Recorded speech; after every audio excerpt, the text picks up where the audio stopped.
can't even make money anymore. The Bitcoin is I just made 1 million rubles. Worthless. No, I know it's a joke. Because I just sold my 3 Bitcoin. People keep saying the Bitcoin's worthless, and then I'm like, Dude. I just blinked my eyes and made 1 million rubles. I don't think we can say that's worthless.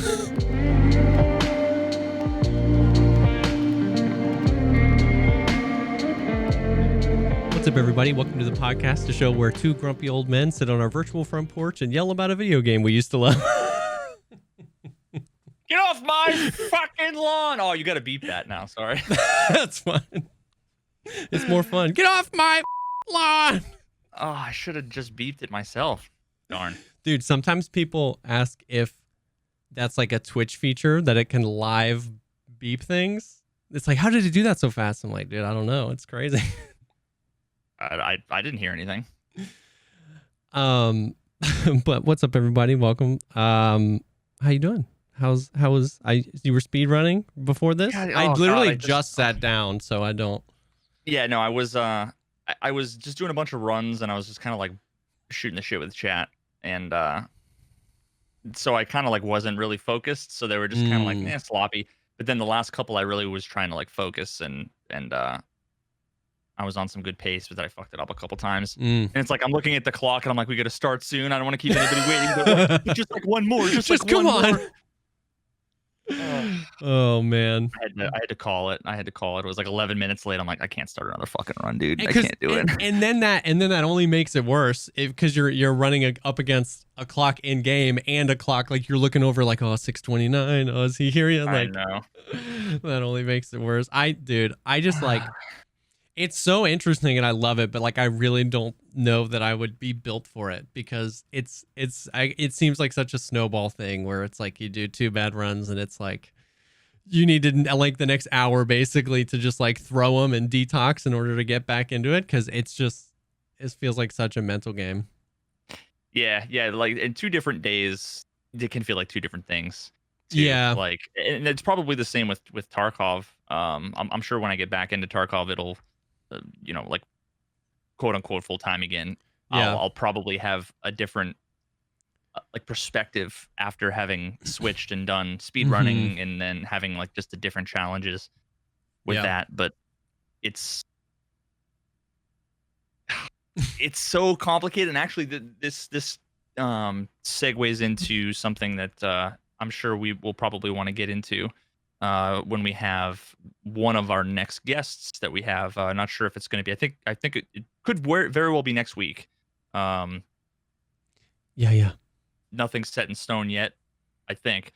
But we're going to be having Cheese on as a guest, which is going to be fucking rad. Cheese. The Super Mario 64 speedrunning goat, just a fucking legend. And I'm sure he probably has because he's done a bajillion runs. Yeah. So I'm sure all of the things I experienced speedrunning is like a tiny little microcosm of like his overall understanding. It's like when somebody plays Tarkov for the first time and they're like, I was just dude, gonna I lost say. my gear, whatever. It's like just fucking wait for all of the experiences you're gonna have, and then a wipe hits, then all these other things. It's like what happens when you like get a record, get a personal best, then have a really bad string, then you get in your own head, and then you get frustrated, and you're, like there's so many. It's like the 5 stages of like grief or whatever. Grief, bargaining, whatever. It's like I go through that in speedrunning where I'm like frustration, then you get in your own head, and then like you take a couple days off and everything feels fine and everything feels great, and then you like do some crazy shit and you're like so happy and so confident, and then like something happens and you get in your own head, and it's just like this weird cycle. Yeah. I was thinking about that. So like mental. When somebody comes in and they're like brand new to Tarkov and they ask about some of the experiences, you're just like, oh man, you don't even know. Like it's like, and you can't even put it into words because like you just have to experience like when you've experienced so much of it. And like you were saying, like it's weird how I wonder what the psychology is on how you can just fundamentally be performing like terrible or great on any given day. It seemingly completely separate from all the rest of your circumstances. Sometimes I had like a great day, a productive day, a good time with the fam, and I sit down to play Tarkov, and I'm just like garbage. Like I'm missing all my shots, I'm making all the wrong plays. I'm just like, and you're like, what's happening today? And then sometimes I feel like I'm like landmarks, long lost son, and I'm hitting and you're just like, why? Like, Yeah. and then every time you feel like you're having a good day, one of the bad days like humbles you, and you're like, I wonder what. It's just so weird how. Sometimes you get so like sometimes I get so tilted. I remember back in the Tarky days, I would get so tilted, I would be so fucking frustrated, and then I would like turn into the goddamn John Wick, and it was Yeah. like I would just like 1v5 v5 v3, and it was just like, oh, you know, like What? damn. Yep. But normally, if I had fucked it up, people would have been like, "Oh, you're tilted, dude. Calm down." I was like, "Well, it just made me into Yep. the literal fucking Terminator." Yep. You know, so I don't know. It's complicated. It is so But, weird. It's so weird. But how much time do you have? Because I think I asked this question for the Ocarina of Time too. Like, how much time can you throw? Like when you're doing like a really good like first few splits, like when you mess up a trick, how many seconds do you feel like you have before you're like reset? Like this is lost. that's a really interesting thing because if you talk to different speedrunners Oh. at different levels, it's a different answer. When I first started and my PB was 30 something minutes, there's like not really any reason to reset. Yeah. You know? Yeah. Now the better you get, the more better you have to get. Yeah, for sure. So someone like, you know, Cheese or any of the guys that are going for like optimized world records, the way that it works is they'll literally in the first, like you see I do that first thing where I skip the cameraman on the bridge, Lakitu skip. That's like 6 seconds or something, or 6 to 8 seconds, something like that. It saves. Now I know that on my best run that I'm racing against, my PB, I had like 30 seconds I lost in Womp's Fortress. So I'm Oh. like, I know that like technically speaking, I could beat my PB if I fuck up 30 seconds beforehand and then do normal in Womps and then do exactly the same as before. I'm exactly what my PB is. So if I'm just Yeah. a little faster elsewhere. So I kind of keep that in my head. But when you're on world record pace and you're like, especially, you know, Cheese does 120 star runs. Those are an hour and 30 to 40 minutes. So imagine getting that far in and you like lose 3 seconds. You're like, it's a constant push or pull around like, do I continue? Yep. Do I continue and be like frustrated, but still have a chance? Yeah. But it's not like a good chance, right? Or do you just reset as soon as you, and it's tough, dude. Like when I watch the 16-star runners, the 16-star runners that are all like trying to get world record, because the world record for the 16-star with the a trick called LBLJ, it's like 14:59, literally 1 second under 15 minutes. I would say 98% of the time you'll see them doing the first trick, LBLJ, and it's like they do Lakitu skip. If they fail that, they'll reset. Otherwise, they go in one door, go downstairs, like clip through a wall, and they try like that crazy backwards long jump thing, and it's like this crazy wacky thing that gets them through a door that they're not supposed to be in, but it's like the first part of the trick. I'd say 98% of the time, if you go into one of their streams, they're going to be just watching the intro cutscene because they will have just reset because they fucked up LBLJ, and it's like there's no room for error. Yeah, and that's what's so depressing about it, and it's kind of sad, you know, where it's like as soon as LBLJ, I actually Cheese was talking about this, and we'll I'm sure we'll get more into it when we have him on here, but he was talking about how like LBLJ was like the worst discovery because it's like once it was discovered that it was faster. So the thing is that 120 star is the full like 100%. So you would think like, why would you need to go somewhere to like skip something if you're gonna go there anyway? If you're doing a 16-star run, like you can skip one of the longer stars and do a shorter star as long as you can do that. Like it makes sense. But apparently, just the routing of just glitching and moving that fast, like up the stairs and through the first door there, and then just the routing of not having to go from the lobby, like one side of the lobby to the other. That part right there, it's like 6 seconds over an hour and 40 something minutes. It's something ridiculous. It's less than 20 seconds. It's like it's like not worth not doing. So that's crazy. It's fucking crazy, dude. And I cannot imagine. That's a whole other layer. That's a whole other layer of How of like just mental complexity and emotional. Dude, they're on a fucking different level. how many times have they done like the first 10 minutes of their runs? Like, you know what I I mean? would Just say like tens of thousands. tens of thousands. Cause like what the stats on like how many runs have started, how many runs they've finished is just gotta be so I mean, and then how I've many been runs doing this were for PBs. yeah, so I've been doing this for about a month, and I have 380 runs, 380 attempts. Yeah. I've only finished 50. So one Oh out of my gosh. six, one out of six makes it to the end, and 380. I'm sure probably 300 of those never made it past the fucking first 8 seconds of the speed run before I restarted, and then you Yep. have to sit through the minute-long cutscene again, and then all you're doing is you're just thinking about don't fail the beginning thing, don't fail the beginning thing, Yeah. which is it's just going to increase your fucking chances of 100%. failing it. 100%. Have you ever like how involved is it? Do you have to like press a button at each one of your splits? Yes. Like to let people know? Have you I ever reach over into my stream PC's keyboard and hit the left control button. That's what I have as my. You can have like foot switches and Yeah. stuff. You can also set up auto splitters that like will actually look at certain areas of the screen, like the star counter, and will do like pixel like image Oh. recognition. The problem is that I had mine set up to where it would do like the full black screen in between the levels, but then my capture card was flashing like Oh. randomly so it was just kicking off splits all the time. Yeah. And so I just had to disable it. And Well, because I'll have fix you it one of these ever days. have you ever attempted? I guess it wouldn't really matter because you know at this point like exactly what's needed to do well. Like, have you ever attempted like actual runs when you weren't watching the clock? Like you had no idea.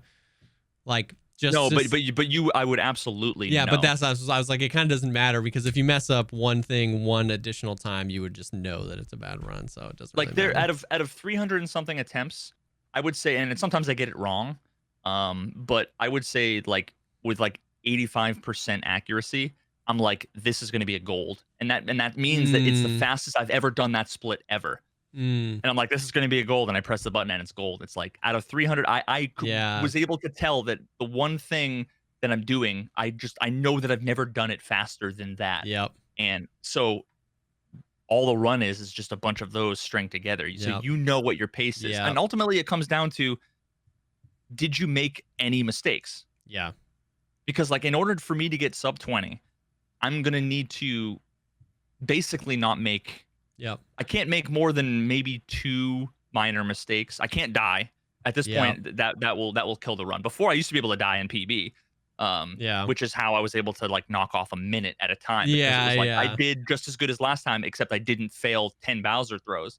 But now I need to, like, in order to get sub 20, I need to not miss any Bowser throws and not die. And that's fucking scary, dude. When you're looking at that timer and it's like 1901, 1902, 1903, and Bowser's walking up to you, you're like, oh, and you get this Oh fucking. my gosh. I had 2 sub 20 runs, 3 or 4 days ago that I failed because I fucked up the Bowser throws. I just couldn't do it. Jeez. That's so stressful. Yeah. That's so stressful. So you mentioned that you played a little bit of Tarkov the other day? Was this on stream? I missed it. I played for like an hour. Yeah. And so the first time I died. Actually, so I did a scav run on customs, and it was actually really good. Okay. Because it was like slow. I killed like 1 player, I think, and then like the rest were just scavs, but they were all like nice, clean headshots. It felt good. Mm-hmm. I didn't experience really too many major issues that were like new or different. Yeah. But it was like I died 4 runs. The 4 runs I did, they were all good runs that then ended for like quote unquote Tarkov bullshit. Then I was just like reminded, like, oh, like I totally wiped out like almost all of underground in reserve. It was just like sick. Oh, yeah. I was excited. And then I was in a fight where there's like one of the rooms in the basement where there's like a scaffolding on one part, a ramp that goes up. There's like a little closet and like a big industrial door. It's hard to explain. Okay. But there was one enemy who was up on the like one level up in like a doorway. Okay. Where it's like open. It's one big room, and it's like there's like a balcony, like a metal balcony that you can walk down the stairs. But because it was up one floor, there was no audio because the game's like, oh, he's on the second floor. So it had the manual occlusion. Yep. So, and I heard footsteps, but like I kept looking and didn't see anything. And I'm like, maybe it's like in the building, you know, like above ground. I don't know. I couldn't trust my senses.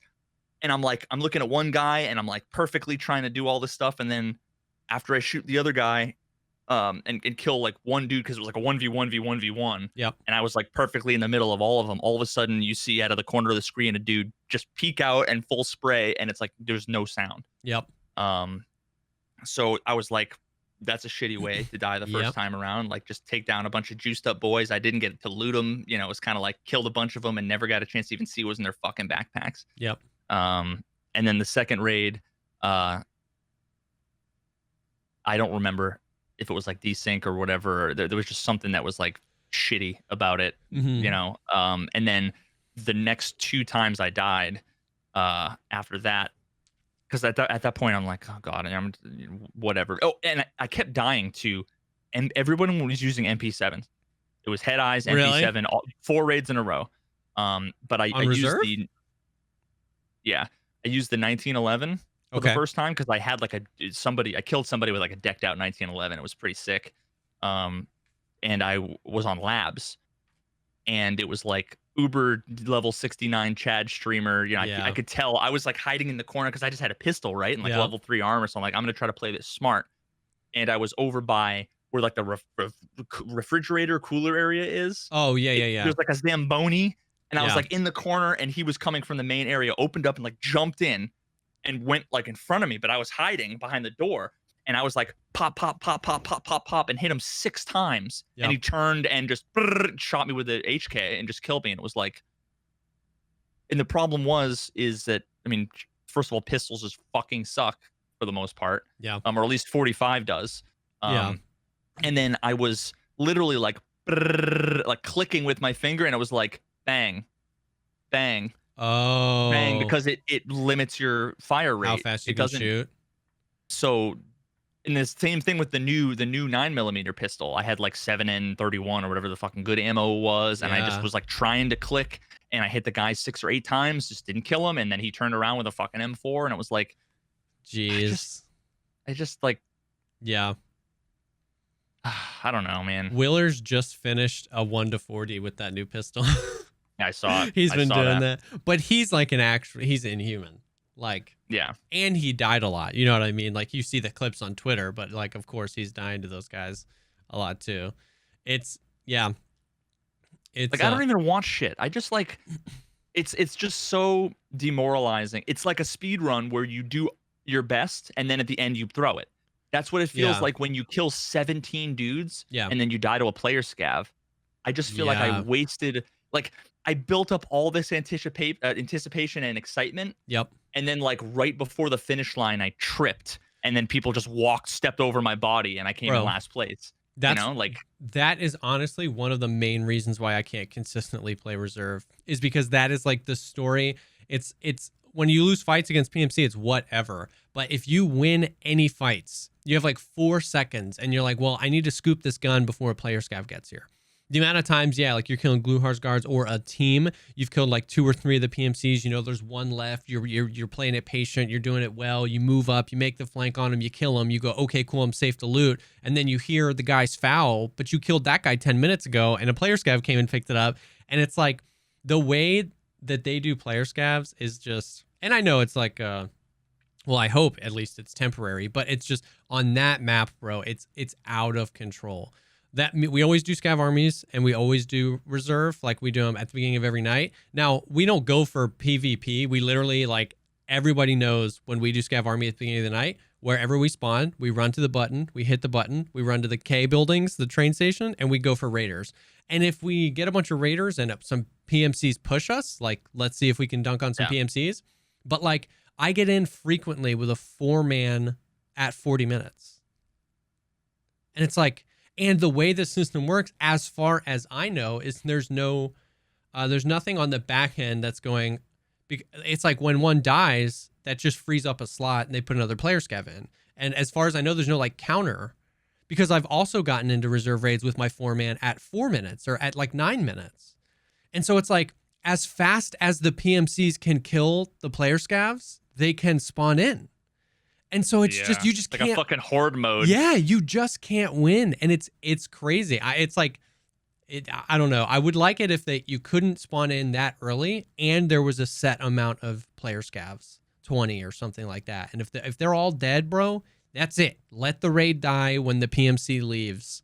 You know what I mean? Because there's no breaks. What makes that map amazing is that more than any other map, you have to be on your toes. You never know if Gluhar's around the corner because he has so many spawns, which is awesome. You never know if Raiders are around the corner because they have so many spawns, which is awesome. So your fear level is at a high, the highest it is on any other map other than maybe Labs. And then the player scavs just make it unbearable, to me at least. I just can't handle it, dude. I just came up with an idea that it's very rare that I feel like new ideas ever come ever to the fucking forefront of Tarkov conversations. So my initial reaction is, this has probably been said like 800 times and I must have forgotten about it, but you shouldn't be able to choose where you scav. You should just choose your scav and it should just put you somewhere. Yo, I've never heard that before.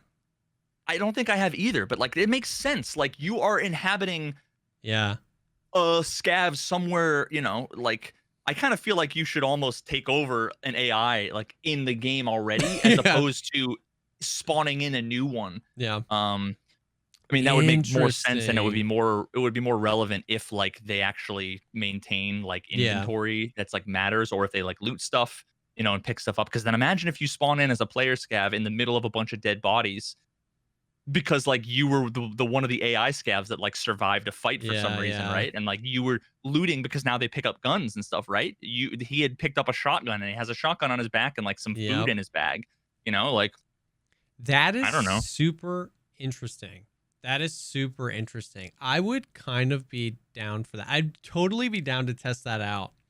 And then they can control. Yeah. They can control the flow however they want, right? They can make it be 10% go to this map, 10% go to this map, or they can say they all go to this map or never go to this map, or you know, you could do cool like that would open an opportunity for like cool lore-based community events where like, you know, like there was some big transport happening on customs and the scav because like if you look on the website, there's actually like tons of lore about like a bunch of leaders of scavs, and like all the scav bosses that we see are lieutenants in like, not, I don't want to, what's the word I'm looking for, like different clans of scavs. And so it'd be cool if they were like lore-based events where like for like a week all the scavs, player scavs, were going in on customs and there were like raiders there, so like it would just be such a poppin' map, PvP, PvE, so you could like push stuff around like that. But then during the regular game, they would be able to really regulate where people are going, and it kind of, you wouldn't be able to stream snipe as a player scav either. Oh, you wouldn't be able to stream snipe or try to get back in the same raid. You know, like there's so many other things. And it would just like add to the whole mentality of like when you spawn in with the scav, you don't know if you're gonna have meds. You know what I mean? You see the gun, but you don't know what you're gonna have. It's just one more question mark. One more question mark. A question mark for the PMCs too, which is what, you know, which is we know that that's what Tarkov's about, right? Like they don't want you to know how many people are left. That's why there's not like, you know, player counters. They don't want you to know if Scav Boss has spawned or not. There's no visual indicator. You know, when you roll it all the way back to, you know, some of the like really old interviews with Nikita, like it's all about not knowing. And it'd be cool to not know how many player scavs, because you can play woods and pretty much know you're not going to run into a player scav, maybe a few, but they're going to be looting. They're not going to be pushing PvP. If you play reserve and you're survived longer than 7 minutes, you are going to come across player scavs that are pushing PvP. Like they are pushing you. You know what I mean? Like, So it would eliminate some of that, like you just know exactly what to expect. We've been like no life in customs, and I never run into player scavs on customs. Very rarely run into player scavs on customs. They all just go reserve now, probably. They all go reserve. Reserve or interchange are the two. Like, because reserve and interchange are the two places with the best loot that isn't locked behind anything. Yeah. So take the person, take your kit that you're not risking.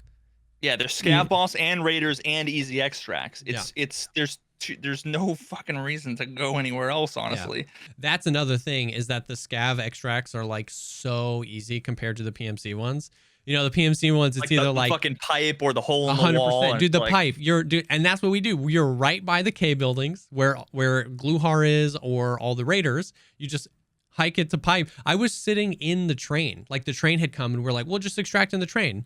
And I sat there for like 10 seconds, and I was like, yo, it'd be faster to run to the pipe. And I left the train, ran to the pipe before the train had even honked yet. Like, they're so easy to get out of.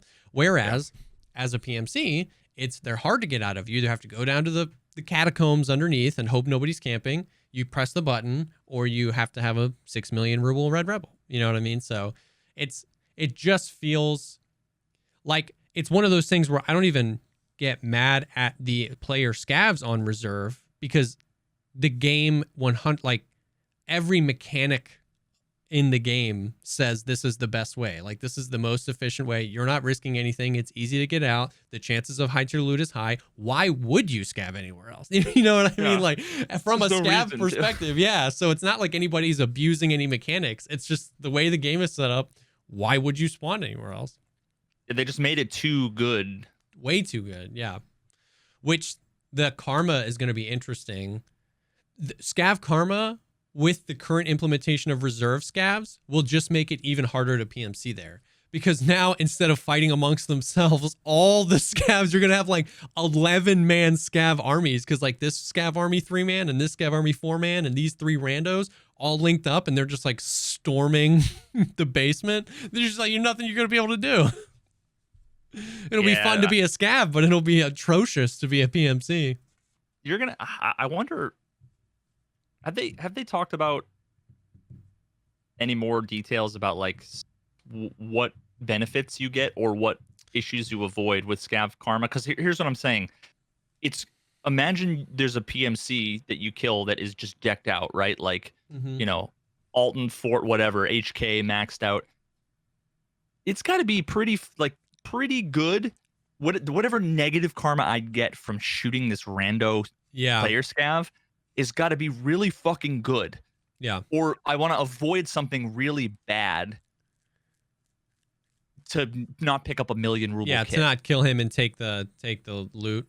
Because imagine if you could buy, let's say, 10 fucking what the hell were we just talking about?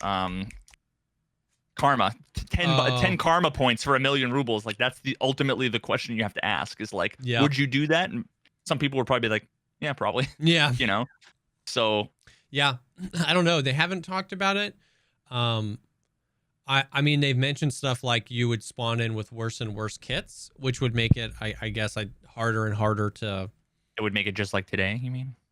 What do you mean? I don't know. My scav that's up has an SVD. Yeah, but that's, no, okay, that's not bad. But I mean, like, I don't know. It's not like they're always amazing. Yeah, no. If I spawn in with a shotgun, I know nothing's gonna happen. I'm not gonna kill anything. But yeah, I don't know. Yeah. We have the whole fence side of it is like a complete question mark. Oh yeah, that's right. Because he has not been a trader. It's just what other people sell to fence. You know what I mean? Like, it's like, that's like level 2 fence. What the hell what does that even mean? You know what I mean? Is like, I would be very interested if there was a scav currency, if that's what they're thinking, where like, you can get a currency, and at level 2 fence, you can like purchase things like meds, like a guarantee. So you played Hired Ops for like a few minutes, right?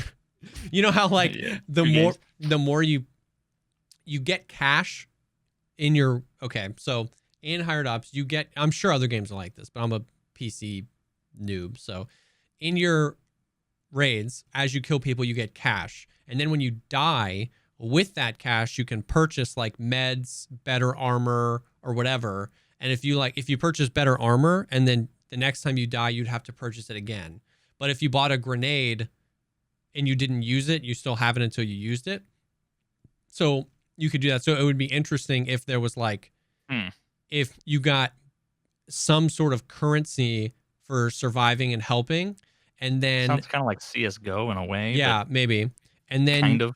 You could purchase things like not OP things, like not like the ability to purchase a freaking like thermal for your gun, but what if you could purchase a guaranteed, med that you were going to spawn in with, or some sort of utility like one grenade or something. Like that would be an interesting way. I think there's a lot. The whole fence thing is such a big question mark because we have no reference point for what he could even provide to a scav. I mean, like he doesn't make sense now at all, just based on the prices. What it should, because he's like a fucking secondhand store. It should be like if you can find a fort armor on fence, it should be the cheapest fort armor anywhere. Yes, it shouldn't be twice as much. As the flea market. Make sense. Because it's like a secondhand store, right? Yep. You go there and you buy, a fucking suit for like $11, whereas the suit new was $200, but it's like it's got some old man stink on it for a decade, but like that's what you're paying for is some like used up armor that you can repair, but at least it's like but there's only one of them. You know what I mean? So it's not like there's a huge supply. It should just be cheap as fuck because it's ultimately it's the equivalent of you find it on the fucking ground on a dead body. Yeah. But you're paying a little bit more for it, right? It's like that in between. Yep. Yeah. No, I have no idea how they're gonna implement fence in any way because he's completely like it used to be pre-flea market. Like you could try to snipe some things and it didn't really matter the price items because they were things you couldn't get anywhere else. It's either go into a raid and find this thing or it's a key. It doesn't matter how much it costs. I'm gonna buy it. I need that key. But now in the current thing, he's a completely meaningless. It's a meme. Yeah, if there happens to be like a 110 key, you're going to spend more on it on fence than you are on the flea market. On the flea market. So it just doesn't make sense. Yeah. It only makes sense for people who are less than level 10. But like who less than level 10 knows in advance what they're going to need. Yeah. And is then you're gonna then make them overpay for it from like, nah, fuck that. That just doesn't make any sense. There's no real practical reason. No. I just don't think they spent enough time thinking about it. Yeah, so I'm hoping that he just gets a complete rework and maybe he's just like not even that way anymore. You know what I mean? It'd be interesting because it's one of those things where like there's a lot of cool things that can happen with Scav Karma, but at the end of the day, they don't want to make it so enticing to be a scav that people stop playing their PMCs, right? Because that's what the game is about. Like, you know what I mean? So it'll be interesting. I've been having a lot more conversations about PMC Karma because it's bringing that up. They've like, estranged blog posts from 2017 and there's like a bunch of stuff out there where they've talked about wanting there to be some sort of karma system amongst the PMCs and stuff like that, but I don't even know how that would work. You know what I mean? Because that just seems too complicated. Because with all the gear on, it's like I'm not worried if that dude's a bear or a PMC. It's just like he's there and I'm not, so I'm gonna shoot at him. You know what I mean? Like, it only makes sense in the context of VoIP and teaming. Like I had that the example of like if you could use VoIP and you were able to, I'm getting like so many layers in here. I have like ideas and I'm like, no, it's a bad idea. I was just gonna say, imagine if like it scrambled. It like scrambled the comms if they were like the opposite faction, so like you couldn't understand it, quote unquote. Like it just forced you to be ignorant of the other language. That's a bad idea. But but I was just saying, like, if you could say like, hey dude, like you want to team up, I guess you could say like either I'm a bear or whatever, and then go over to them and do the team up button after you've agreed. And then once you both agree, it locks you in as a group. As a group, yeah. to then it gives you then like a karma modifier to where like if the other people finish quests and you help them and they got out of the raid Yeah. and you got out of the raid, like you get additional bonuses and all kind. I mean, that makes sense in that context. Without VoIP and uh without karma. Yeah. Well, no, sorry, without VoIP, karma just makes Doesn't seem to zero make sense. And the other thing that I keep reminding myself is that like the game we're playing seems so far away from the end state of what Nikita wants. And I keep applying, and I think we do this as a community a lot, is applying that feature would be so weird in the current game. You know what I mean? Well, Yeah. there's, 3 other building blocks that are gonna, like, I think a lot of us don't really realize that just like fundamentally the way what's prioritized wouldn't be, and any one of the things, VoIP would change it, open world would change it, storyline quest would change it, prestige system would change it, karma system would change it. Like there's so many things that we've heard on the range of Nikita said maybe to 100% confirmed that would all 100 like fundamentally change what the point of going into a raid could be. Because that idea of VoIP, like VoIP linked karma system, where when there's VoIP in the game, you can talk to other people, that helps break the ice and you can link up with somebody in the interaction. And then now you've got this modifier that would work right now for the first 2 weeks of the wipe, right? Because in the first 2 weeks of the wipe, there's a vast array of reasons to go into a raid other than just kill more people. You know what I mean? It's like, I need this quest item. I need to get to this room. Yeah. Do you have this key? I need to kill 13 scavs. I don't have a CMS kit and my leg is broken. Can I borrow yours? I just need 2 more scavs. So even right now, the first 2 weeks of the wipe, that would be super fun. But like you were saying with the Scav Karma, if there isn't anything to incentivize me not killing the scav, why wouldn't I? A month into the wipe, 2 months into the wipe, there's no other, like most of the community is going in just to kill other players. So there's no, you know what I mean? There would be no reason for me to link up with somebody other than like content creators for the memes. You know what I mean? It would be super fun. So it'll just be really interesting to see how they like, I don't know. I just really believe that the game is going to just fundamentally change, or at least it needs to implement a lot of the things that they've talked about. So it'll be, I don't know, it'll be interesting. Yeah, I keep, whenever we have these conversations, is when I get like doubly motivated again to like make a video on like open world and VoIP and everything, and then I like lose the interest. And then I lose.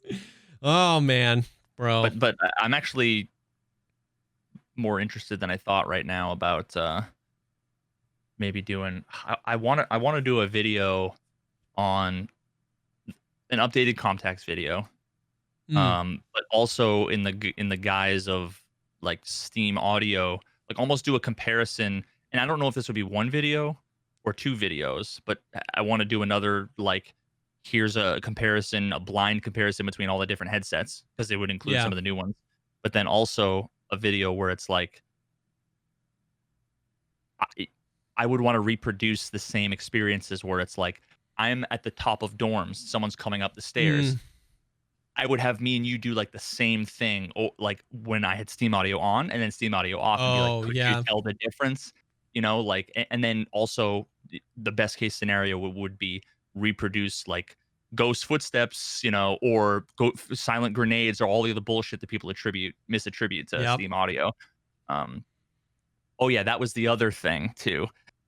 When I was back in Tarkov land, it was like I had like a month off of Tarkov, and it was just me against the speed runs, and it was just fun. And you know, I get salty and stuff, but it was at the game, and then within 20 minutes of being in the Tarkov category, I had a dozen people already in chat being like, Steam audio is so fucking trash, dude. Why do you have Steam audio on? Yeah, and then some rando dude is telling another guy in chat, turn Steam audio off, man. It's trash. I fucking hate ghost footsteps. And it's like, oh my god, I forgot why I, like, part of why I fucking hated streaming the game, and it's because there's just so much misinformation and it drives me nuts.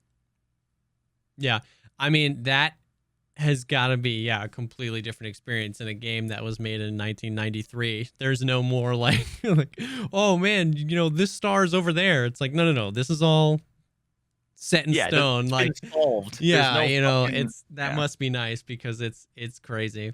I was talking with Silva about that last night, where it's like, bro, if you don't think Steam audio is good, I don't even know. I just don't even know what to tell you anymore because I haven't had a ghost step in like a week. They did a thing.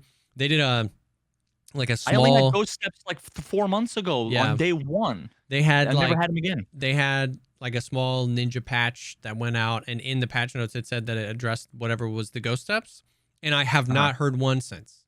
Not a single one. Like, in my opinion, they fixed it. So I don't know. So, but it's, So what's the problem? but that's what I'm saying is that people come in who haven't played the game in 3 months and they say like Steam audio's garbage. But dude, my friend told me. Yeah, it's. You say my friend's lying? Yeah. No, I'm saying he's stupid. Yeah, yeah. We're past lying. The servers have been kind of wonky for me, bro. The past 2 or 3 days, like we've had really bad rubber banding, teleporting. Like I've just like teleported 10 full seconds back. But like I start a healing animation because I'm healing and I teleport 10 seconds back, but I'm still in the same spot in the healing animation and I like finish it up. So I don't like travel back in time, but I do travel 10 meters back. Like that's good though. Oh, okay. But I mean, remember I guess when I did the server stuff, saying, no, you should be here. Yeah, wait a minute. That's not before all of that rubber banding was still quote unquote happening, but it was just invisible to it was invisible to you. Oh yeah. But people watching you would see you rubber band forward. Now if you're rubber banding backwards, that means that maybe the fucking server's doing its job. I mean, I've seen both. I have witnessed my teammate rubber banding, and I have also been rubber banding. Damn. Wait a minute. All right, I'm okay. I've now made up my mind. I'm playing Tarkov after this because I need to experience that. And that's a game changer because what I basically said was that the netcode, like the networking and the performance is bad, but the fact that it appears to not be, it doesn't behave as if it's server authoritative. Yeah. That all that does is mask the problem. Yeah. Whereas rubber banding would be the sign that like this, it's the same, it's a different symptom. Yeah. Of God, this is a metaphor. It's somewhere in there. It's yeah, it's like I know what you mean though. They're both rubber banding and teleporting forward are both like indicative of problems, but one is indicative of client auth and one's indicative of server auth. Yeah. So and also if there's 4 people and you rubber band back because you have a connection problem, then you're the only one that's affected by it.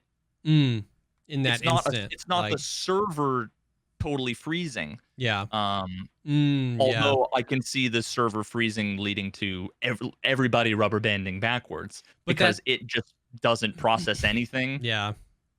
We had that the other night where like we were both having issues and we were rubber banding and like teleporting back, but not at the same time. Like there would be times where it would just affect me.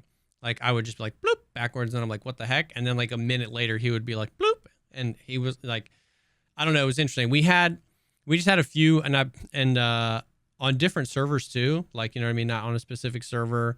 We've had just like really weird dying, like not just like desync way behind walls, but like the dude's been dead for 10 seconds and then I fall over dead. You know what I mean? Oh, great.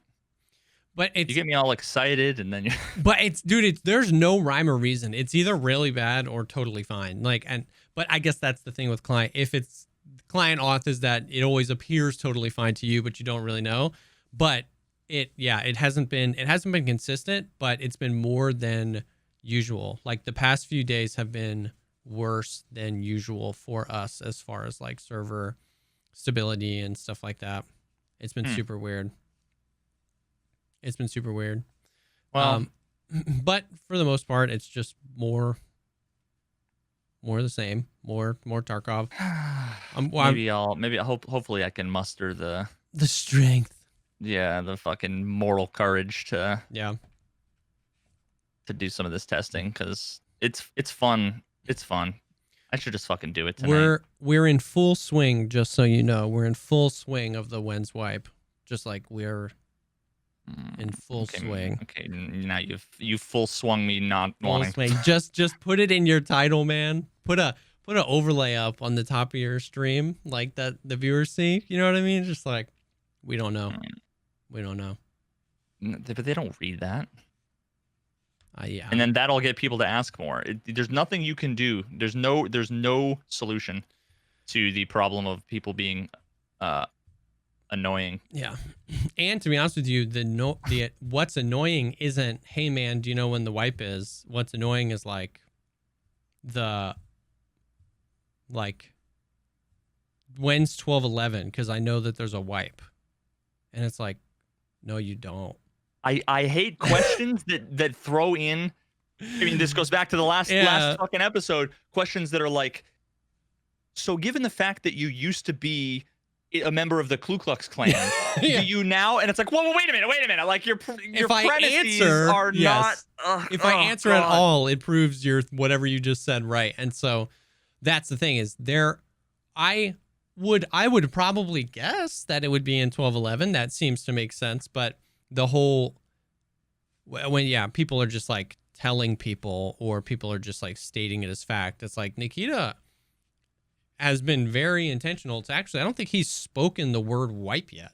Like even when people were asking him in the podcast, he just like doesn't even read those questions. There has been no information. And then people will be like, well, nice guy confirmed it in a video. And I'll go, all right, let's watch the video. And like, he like prerequisites with like, this is my opinion. I have no idea. I don't really know anything else. It's just because I played the game for this long. I'm theory crafting. I would assume this. And then he'll say, I'm thinking of wiping 12/11. And then immediately after he's like, but once again, if it doesn't happen, yell at me. Don't yell at BSG, because I'm just kind of putting this together. We don't really know. Nikita hasn't said anything. And I'm like, you watch that again and tell me that this is a confirmation that wipe is 12/11. You know what I mean? I'm not going to watch it again. You already watched it once. It's crazy. But yeah, so that it's in full. I mean, I get it. Like I get it. We're at that point.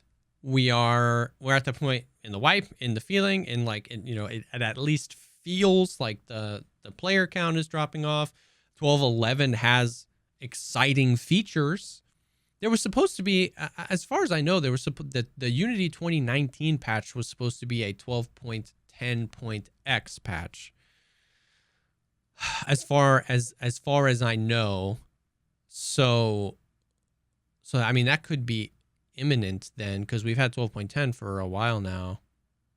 That's how long I've been out of Tarkov for so long that if you had asked me what patch we're in, I wouldn't have thought 12.10. Yeah, I honestly would. Wow, 12.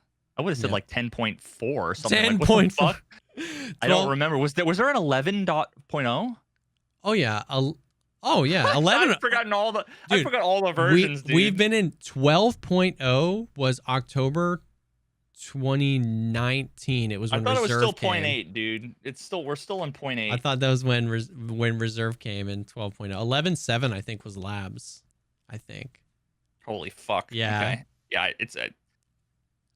I've been out so long that I forget like all the milestones in my brain, all the obscure trivia of like feature to date to version number. It's just all gone. Yeah. Which, dude, I mean, it makes total sense. But yeah, 12.10 was the one that came out with like the new STM, the new gun, the whatever. So it's supposed to be 12.10.x was apparently the Unity upgrade, which is exciting because of the network implications that we talked about. But I get it.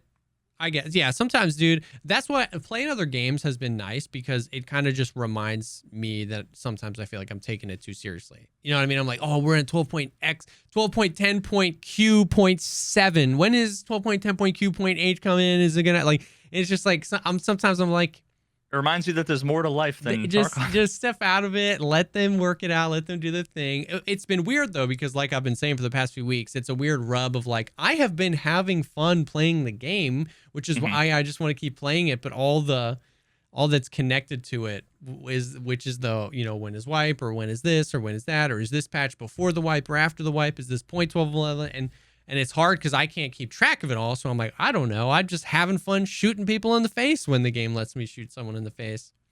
Yeah. Which, dude, by the way, speaking of other games, I played Warzone. I played Warzone like 3 times. Let me tell you that Tarkov is a finished, polished game compared to Call of Duty Warzone. What? Dude. I played Warzone a little bit. And I've seen a bunch of random, you know, like Tim the Tatman on his fucking Instagram, you know, I'm scrolling through, but like I never see anything majorly broken. I don't. Damn. And some people, what's wrong with it? Some people were saying like, bro, this is just you. But mind you, I am a dedicated gaming PC, 5900X 3090. Okay? Like, okay, so lower end. Yeah, so low end PC. Dude, me and Sealable, we're like, yo, let's switch to Warzone. We played for 3 hours. We did not have one single game that did not have at least one game-breaking, like, let's just back out and leave the match bug. Not one. It was crazy. Dude, when I tell you, I'm in the middle of a game.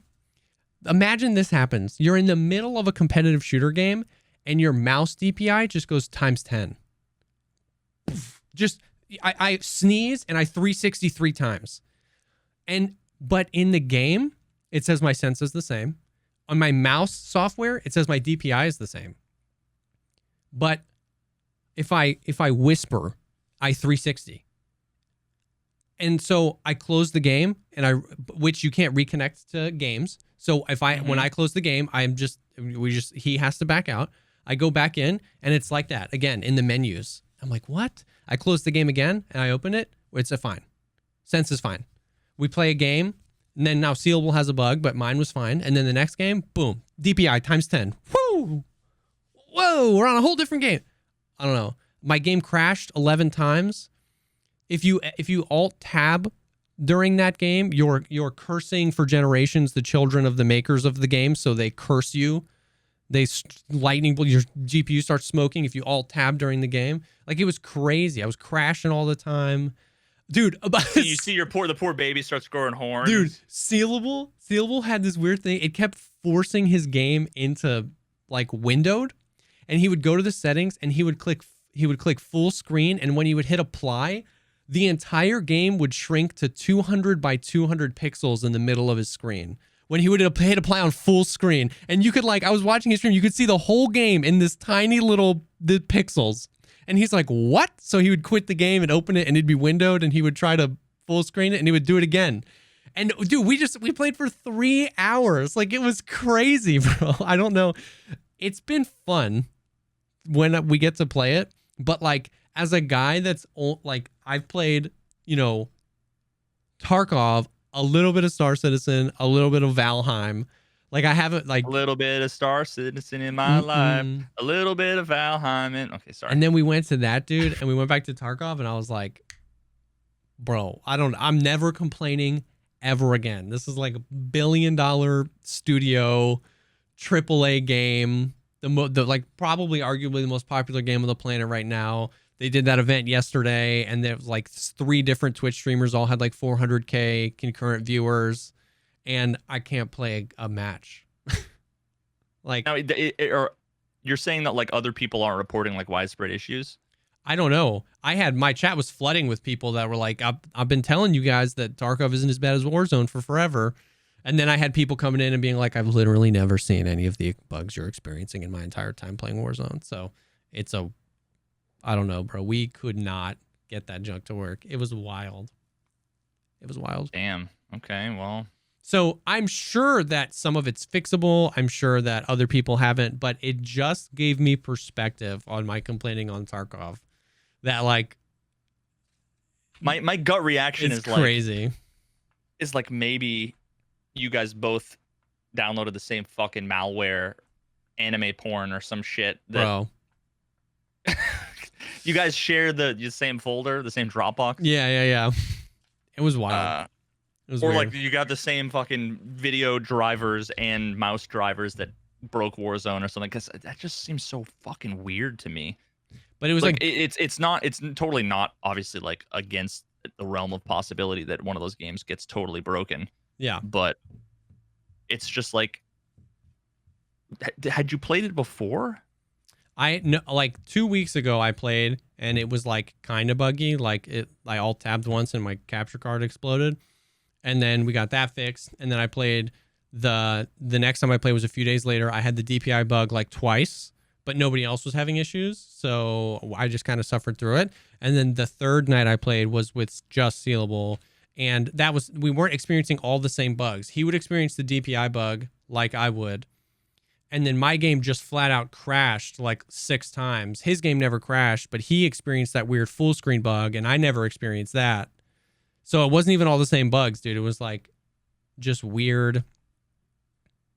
Damn. It was wild. It's a fun game when it works, and I'm not so dumb to say that my experience represents the experience of others. I'm sure that if everybody's experience was as buggy as mine, nobody would be playing that game. Yeah. But it was just like, oh, dude, Tarkov is, let's just chill. Let's just go throw some games in Warzone.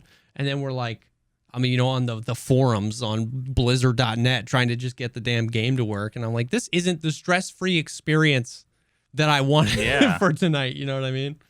Shit. So it was weird. Well, interesting.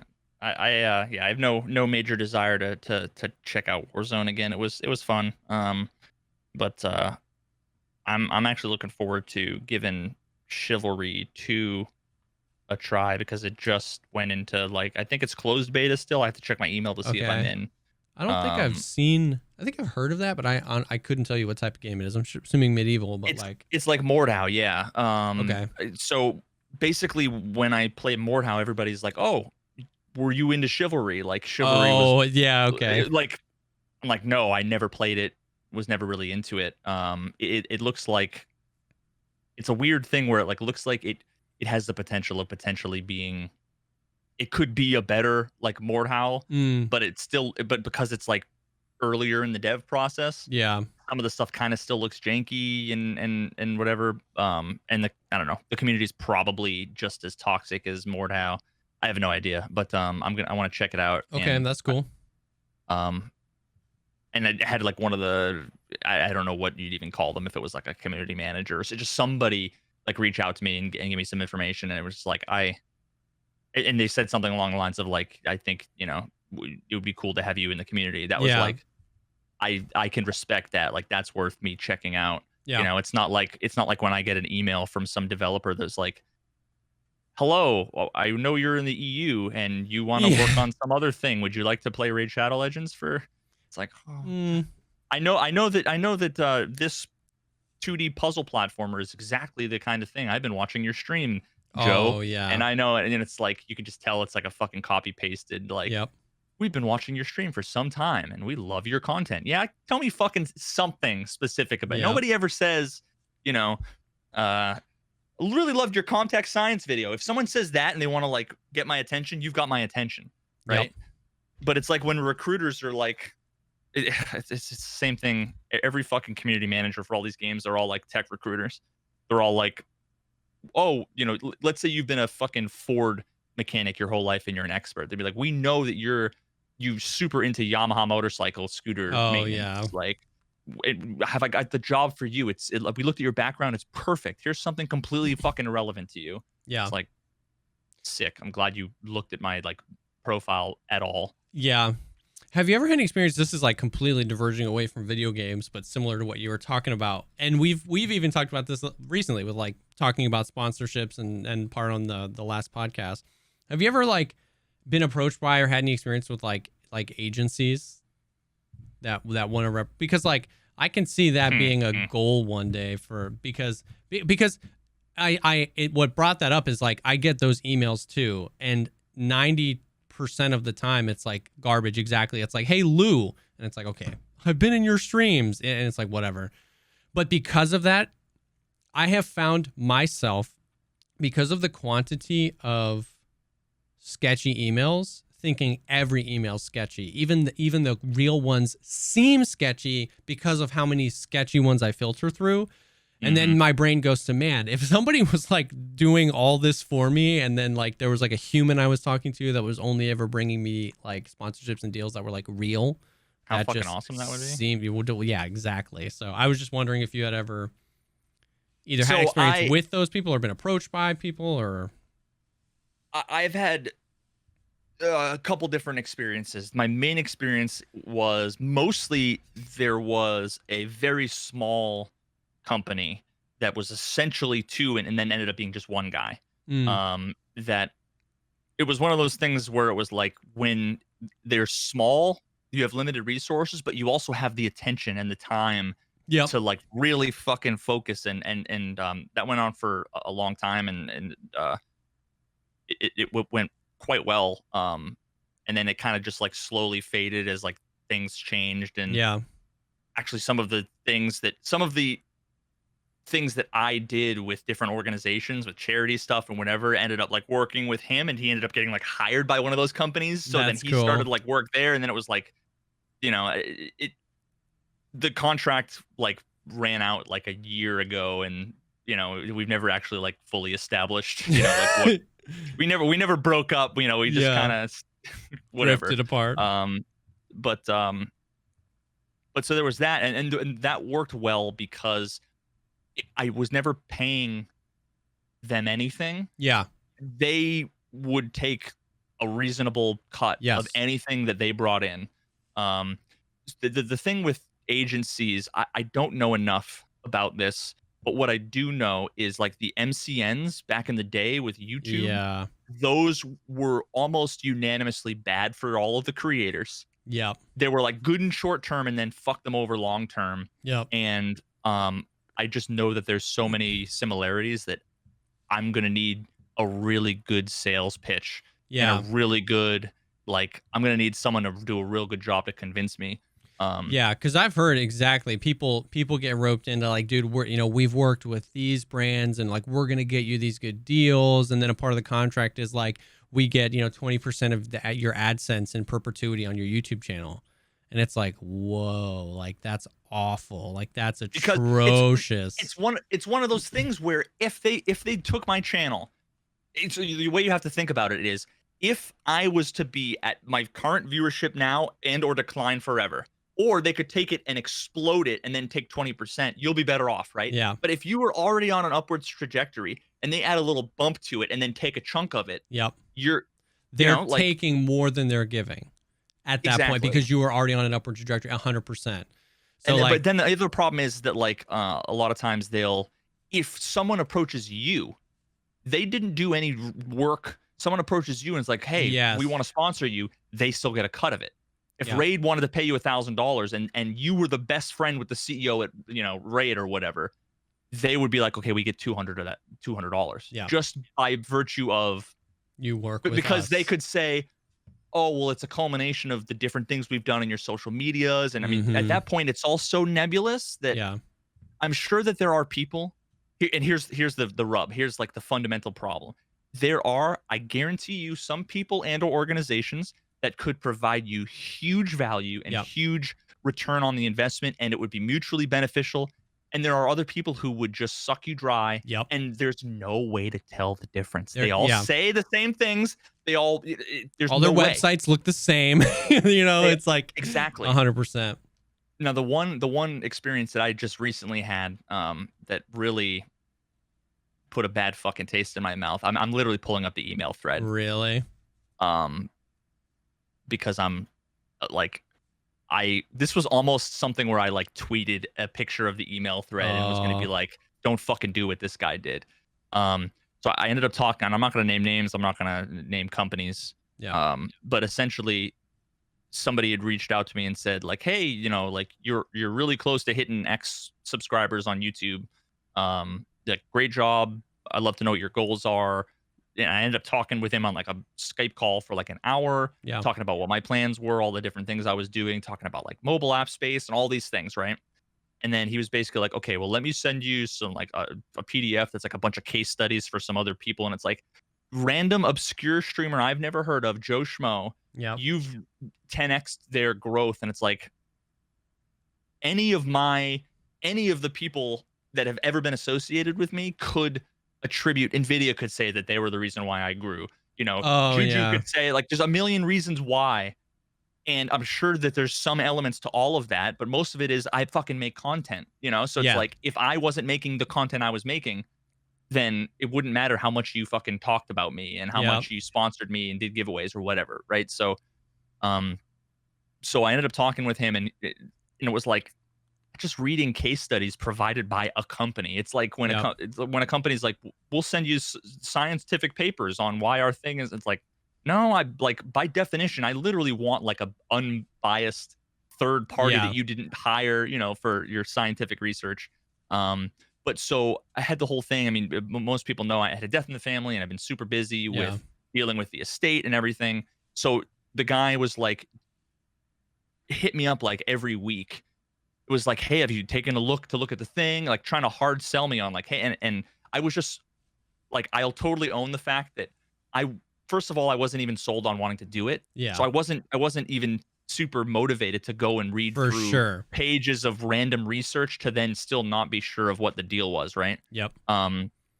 So I was kind of just procrastinating because I was overwhelmed and there's so much shit. And honestly, some random dude trying to sell me something is last on my list of For sure. people to get to, you know, when you're dealing with IRL shit. Yeah. So then finally, it culminated with, hey, Mike, heading into the new week, you know, just wondering if there's any questions for me or how you're feeling about everything in general. And I was just too fucking busy. So then the next day he sends me an email saying, it appears you're going to go into it alone. Haven't heard back in a few emails. No worries at all. I see the views are still decreasing and was hoping we could help. Best of luck to you. What? Oh my I was like, God. dog. So I responded. I said, actually, I've been quite busy as I've been dealing with a death in the family and responsible for managing his entire estate along with my sister who's in the hospital with COVID, who has 2 kids. And so it's like, it's been making for quite a bit of work and stress for myself. I was planning on reaching out again after everything settled down. But honestly, I wrote, quote, but honestly, the tone of I see the views are still decreasing, end quote, has pretty much turned me off from wanting to ever do business with you in the future. Best of luck to you as well. Bro. And he was like, oh, I didn't, no offense. I meant no offense. I was just addressing the exact issue. I'm like, you have no fucking idea. Yep. I know that my views are low because I've been switched out to like, if as soon as I go do the next Tarkov headphone video, I'll be back up to, you know, whatever many views. Don't fucking try to like, that's like the mob boss being like, oh, if you don't want protection, then and he pulls out the baseball bat. It's like protection from you. Like it's such a bullshit, like mafia boss. You want to fucking try to hold over me that like, well, we can help, your views are going down. Okay, if you don't want to take the life raft, I guess you'll go it alone. Like what the? Go fuck yourself, Hogan. Bro, that's so gross. Yeah, I wanted to turn it into something, but I'm like, no, I'm just gonna let that one go. Yep, just let it. But I'm like, now I'm really fucking glad that I didn't read and wasn't convinced to do business with this fucking clown. Oh yeah, see, but that going back to what you're saying, that's up until, you know what I mean, the first few times you talked with him, I bet it seemed super legit. And it's so hard to filter through it, bro, because he seemed like a nice guy. He seemed like he was invested in me. This guy does not fucking care about me. He doesn't care about my brand. He doesn't care about my growth or my family. That's what I need. And it's like statistically, there's so many more of those guys out there. And for people like us that are trying to maybe move to the next level, it's like, how do I sift through what's real? You know what I mean? And what's, it feels like you have to write like a term paper. Like you have to put that much effort into like, okay, well, who else do they manage? Can I reach out to them and see? Can you provide me case studies? Well, can I find some third-party case studies? It's like they come and they're like, we want to help you and do all this work for you. And it's like, But in order for me to sign anything, I feel like it's going to be like 80 hours worth of work to research just to make sure that you're not bogus. And chances are I'm going to find out that you guys are bogus and then waste all that time. So it's really hard, man. If they fail you, like here's the thing though. Like if you fast forward, you could blow up because of your timing and your content and everything you've done up until now. Yeah. And they'll take credit for it. Yeah. You could completely fail or be totally stagnant or do exactly the trajectory that you were on, and they could take credit for it or blame you for the lack of whatever. Like there's everything is so nebulous that there's no way for anybody to really say we had this thing that led to this value that has showed this outcome that has led to this monetary value. Yep.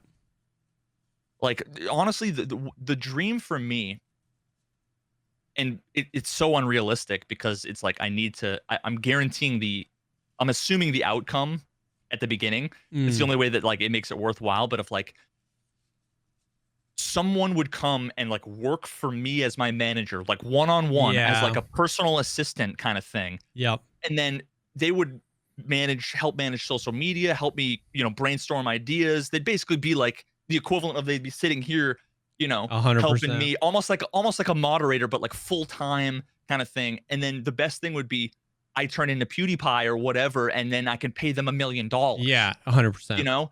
But it's like if I make 30 grand and then I have to split it with them, $15,000 is not enough for either of us to live off of. Yep. So it's like it's not worth it for either of us.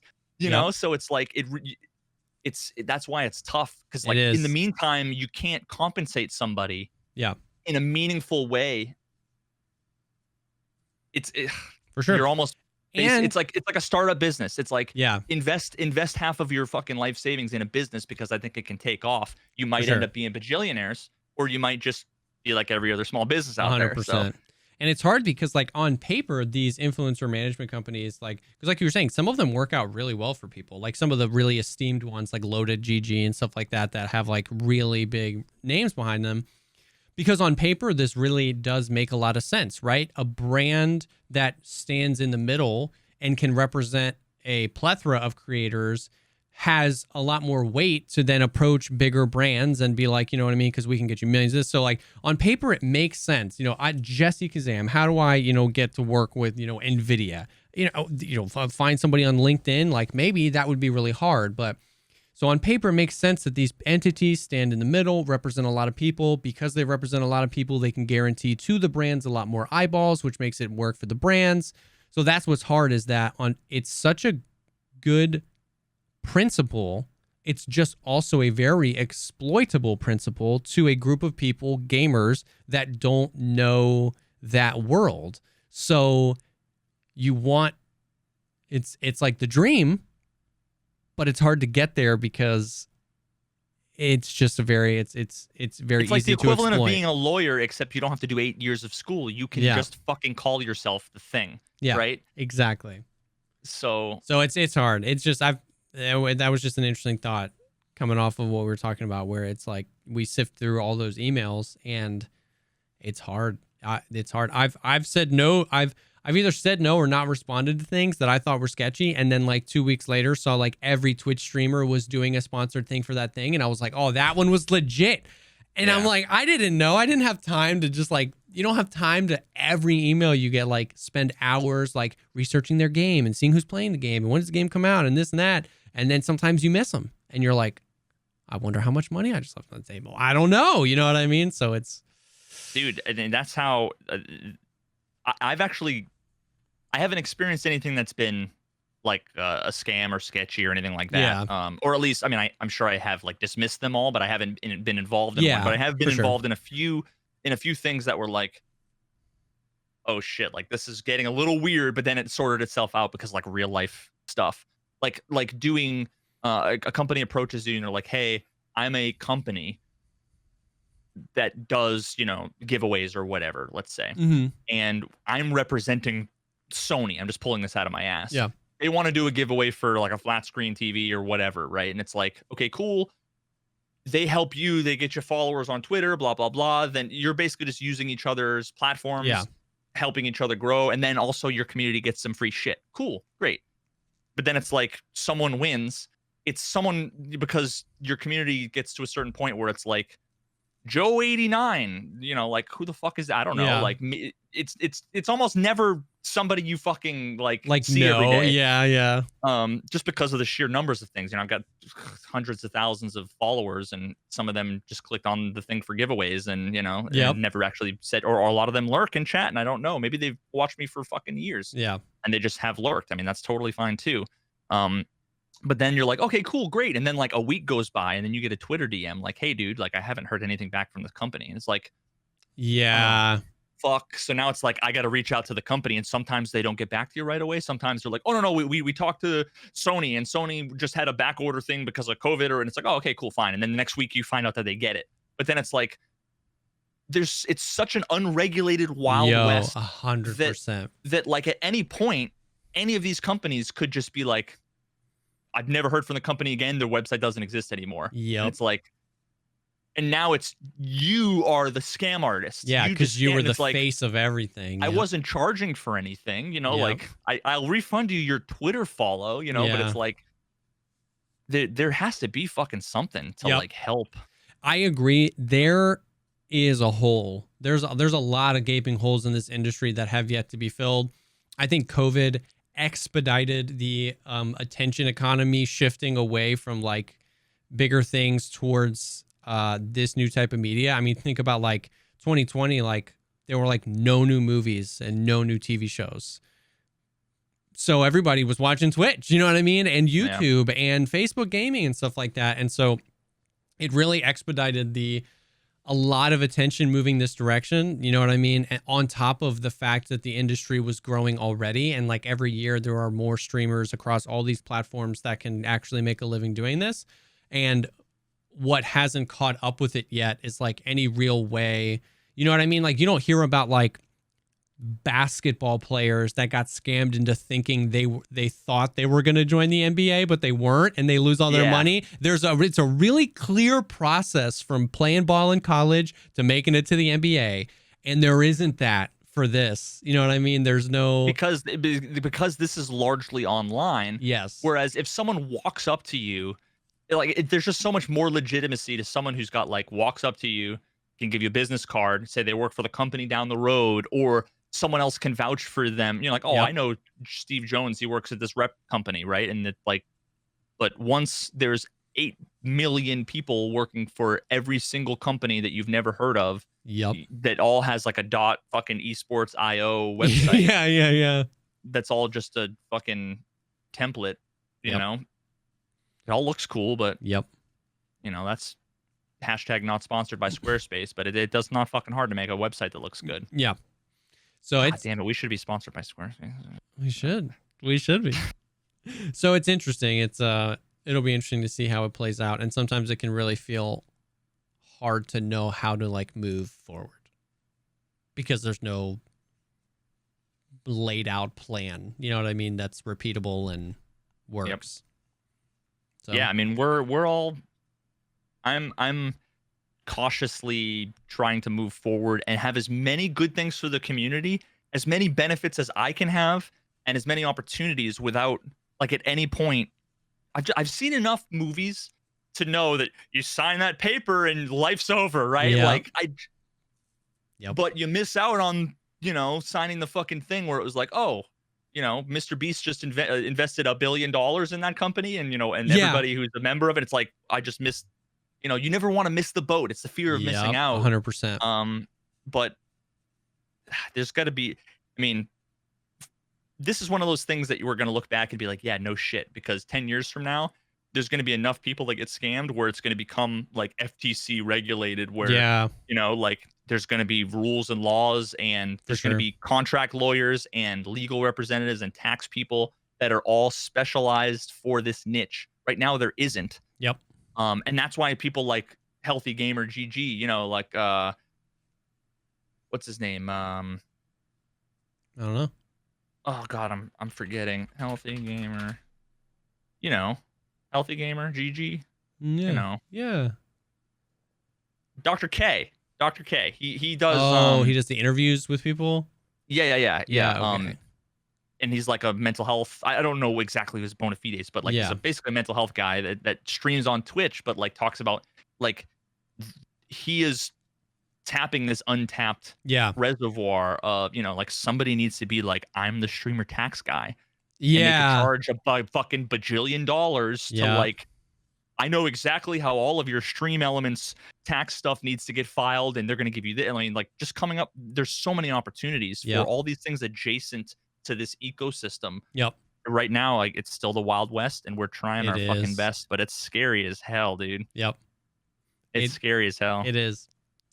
I'm so cynical. I'm so apprehensive because you just never want to be the guy that signs the thing and is like, and 3 years later is still being like, man, I really wish they weren't taking 63% of my YouTube revenue. You know what I mean? You never want to get duped into some crazy thing, but that means you miss a few boats that you wish you hadn't missed. And it does feel like the Wild West for sure. It's interesting. Interesting stuff. Yep. But yeah, that was kind of a crazy rant. I don't know. Other stuff that we were going to talking about some upcoming guests. We're having Cheese potentially. So I think the plan is to have Cheese on next week. And then I got a response back from another fine gentleman that we got a message from. Let me look at it again. Okay, so he's busy. We were actually going to see if like last minute we could squeeze him in today. It ended up being too last minute because it was like 4 a.m. I responded to his DM at 4 a.m. yesterday. But we were talking about our homeboy DJ Peach Cobbler. DJ Peach Cobbler. Hit me up on Twitter, and so we're gonna have him on. Probably should be a couple weeks from now. And I'm wicked fucking excited to just talk about his video essay style and his history, and because I like know almost nothing about him other than you referred him to me. And it was like you gave me Dark to watch, changed my life. And you gave me DJ Peach Cobbler, which is a whole beautiful like array of just like the video essay comedy, but learning, but serious, but like not taking yourself too serious, but still being like just like the greatest combination of things that I love. And then one of his more recent videos was about Annihilation. I saw that one, and I just watched that movie Oh, did you really? Last Thursday or last Friday, and it's one of my favorite movies of all time now. And I never even knew it existed. I never even heard of it. And it was just like, bro, I'm so happy that like you fell in love with Dark and that DJ Peach Cobbler, because DJ, I mean, he's definitely got a style, and it's you know what I mean? He definitely doesn't take himself too seriously. And I was like, I watched that first video, it's the Death Stranding one, and I was like, bro, I think Veritas would like appreciate how he has put this together. Just the title of his video is The Ritualistic Sacrifice of Death Stranding. And I was like, you're speaking my language, dude. Yes. And so I'm so glad. 5 syllables in a word, like, you know, like, oh god. But the thing is that he does it even better than me because he doesn't take himself too seriously. You know, he's got like the fucking little avatar over the body, and you know, I mean, he also shows himself on camera and stuff. But it's like nobody's like, you think you're so fucking smart and pretentious. You use big words because it's a peach pie, cobbler pie that's like talking to you, so you can't. Bro, what I wanna talk to him about, like, have you pulled up any of his like Social Blade or YouTube analytics or anything? DJ Peach Cobbler? Okay, bro. I don't YouTube, like the entity that is the YouTube algorithm, the sentient entity, just like flew down one day and just kissed him on the forehead and flew away. His numbers are like this. Well, dude, that's just like, is that I watched all of his videos, right? Because he's got like 50 or 60,000 subs, right? Like in that range. Yep. And I remember thinking, first of all, this guy should have more subs than me. Like he should have in the hundreds of thousands, if not millions, because his content's just that good. Yep. But what was the second part? Oh, but like one of his videos, he's like, you see, and he shows his sub count, and it's like 192, and they're like, what? Yeah. Like, because the video was like 3 months ago. You dude, know, like, whoa, holy shit. I think like a month ago he did his like 1,000 subscriber like thank you video, and now he's got like 60,000 subs. Like the algorithm, and I saw him like post in a community post about it where he said something. He was like, I guess YouTube loves my videos now. Old videos, months old videos that had like a few hundred views prior to, just randomly, like the algorithm just picked him up. That's what I'm kind of hoping and for with put the him on the speedrunning front stuff. and put him on the front page months later, and he blew up. And it's very much so deserved. It's not like, you know, his content is crushing, but I have so many questions about like, why does he think that happened?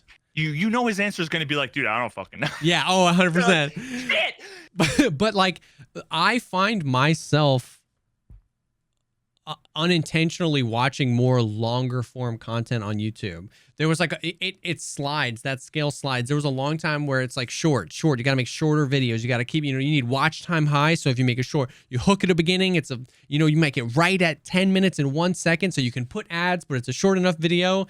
And then like TikTok came, and like Vine and Instagram Reels, and that pulled the attention span down to 60 seconds or less. And because of that, YouTube is now swinging the other way. And I'll click on a video and just watch it for an hour and a half. And I'm like, I don't know why I'm still watching, but I am.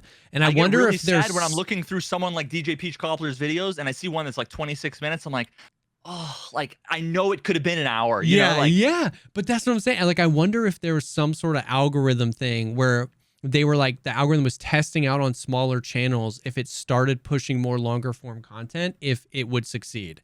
And like, what if he was just like the all-knowing algorithm was he was a test channel and it blew up and the algorithm goes, yes, long form content. Like, I want to know, and he's gonna be like, I don't know, but I want to know. It's interesting. Shit. Oh, the Annihilation video was 1 week ago.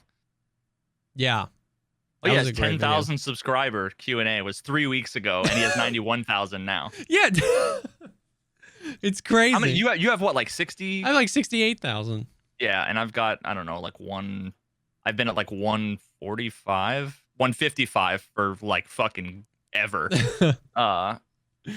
He's taken over, but it's dope. These videos are so good. The thing is that that's why part of that is, it's like a double-edged sword, because part of it is like, you have that feeling of like the inevitable feeling of jealousy where you're like, fuck, like why doesn't that happen for me? sure? But then at the same time, like what you have to realize is that like that just proves that like it's not even necessarily that like I blew up and then I died. Yeah. It's like I blew up once and I can do it again and probably again, and there's like, you know what else it proves? Especially because the content that I've been making is longer form, like higher 100%. brow-ish, but still not, a little bit tongue in cheek. I'm like, shit, if his stuff can be, I mean, granted, they're in like the 20-minute range. Yeah. Maybe that's what I'm going to do with the Mario stuff. I think I might I'm going to make like 3 episodes that are like 25 minutes. I'm so interested. I'm going to be that's a really good point. Because like, yeah, what if the algorithm is testing out, it picked 150 smaller channels, videos that 40 minutes, 50 minutes, 20 minutes. And like, what if the algorithm is learning that 20 to 27 minute mark is like the golden, I love that stuff. But I totally, yeah, exactly. It's like, for sure, you get the jealousy of like, bro, why haven't I had a video pop and hit 1 million? Why haven't I had my like, time where like the YouTube algorithm just decides it loves me? But at the same time, it's still so good because it often, if it's not you, it still often picks creators that deserve it, like he does. Yeah.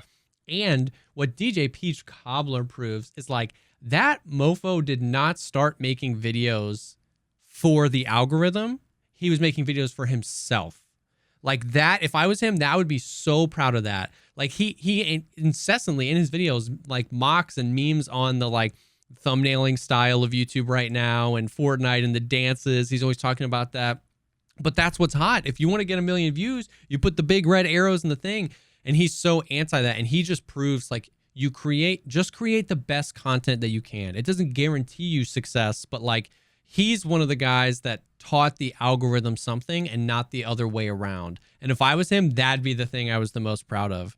For sure. You know what I And mean? that's, Like, I'm like, seeing him do that is like vindication, because that's what yeah, I made the speedrunning stuff knowing I made it for fucking me. yeah, And I knew the algorithm was going to shit on it. But then at the same time, it's like you still kind of hope that of course, yeah, all it's going to take is maybe 1 or 2 people, you know, to watch it and, you know, have the video blow up because it goes viral because 1 or 2 people share it. You know what I mean? Like, yep. So I don't know, but I'm looking at, I'm like, what the fuck? I want to know like when he started to blow up. Oh, What was like the video he posted around then. yeah. The first thing I noticed was his estimated yearly earnings. You gotta love these fucking things. They're Oh always yeah, they're it's so bad. ridiculous, So bro. first of all, if you look at my estimated yearly earnings as somebody who has 155,000 subs and like 400 uploads or whatever, Yeah. it says $400 to $8,000. Interesting range. Okay. Interesting range. Now his is 10K to 155K. Yeah, I mean, Where are you getting these fucking numbers? who knows? It's wild. Yeah, he has 91,000 subscribers. In the past 30 days, he got 80,000 of them. And what has he done in the last 30 days? He's basically done. He's done 3 videos. He did the 10,000 subscriber Q&A and 2 other videos. And then he did a video on a movie I've never seen and on a video game I never heard of. I played Far Cry 3, but Blood Dragon, no fucking idea what that is. Yeah. It's yeah, so it's crazy. Oh, it's crazy. That's insane, dude. Mm-hmm. And I feel like, when was it? It was right at the end of March. Yeah, right in that uptick of when YouTube started throwing it. I saw my first DJ Peach Cobbler thumbnail, and it was about Far Cry 3, how Far Cry 3 told a story that only a video game could tell, and I loved that game. That was a great video. And I clicked on it, and then I just went down the rabbit hole from there, man. Dude, my favorite, and it's the reason why I played Dark Souls 3 the other day, was his video, The Tragedy of Dark Souls 3's Bosses. Oh. I actually thought, did you see that video by any chance? I've started it. I haven't finished it yet. I thought it was going to be like the tragedy and the shit design of them kind of thing. And I was going to be like, oh, because usually they're regarded as like really good. But I'm like, okay, so another hot take, right? From fucking DJ PC. But I don't know if anybody calls him that, but I just coined it.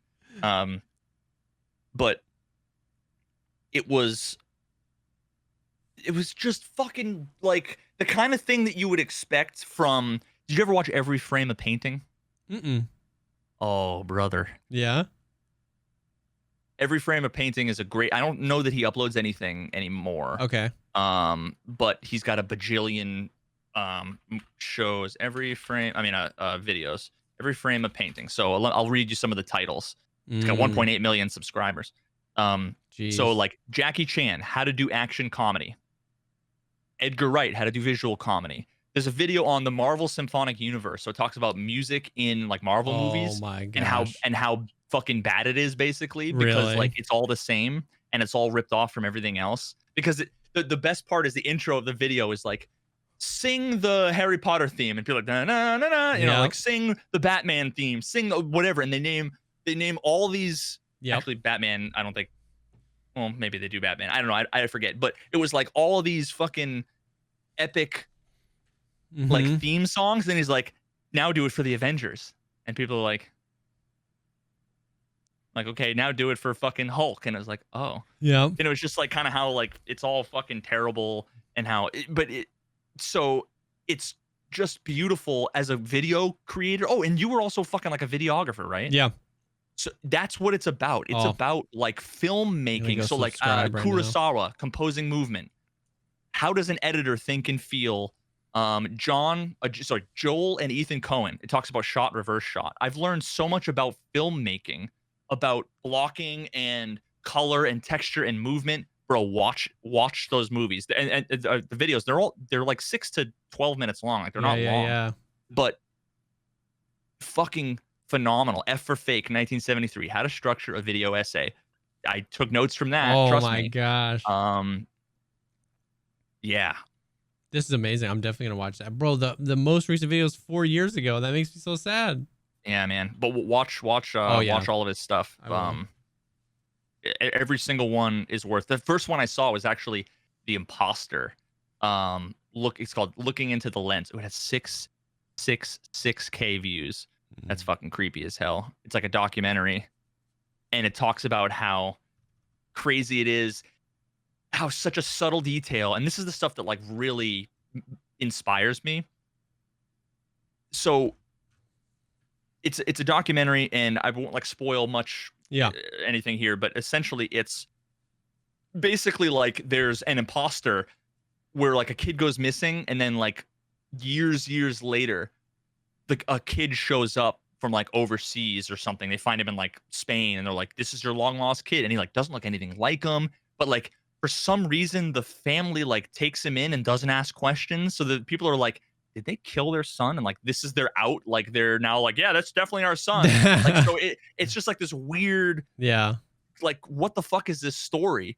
But the thing is that everybody that they're interviewing is looking off, like off camera like this, right? They're talking to somebody, except one person the whole time he's looking directly in the camera when he's being interviewed. And it's such a like, you get this unease. It's such a subtle detail, but it's like, wow.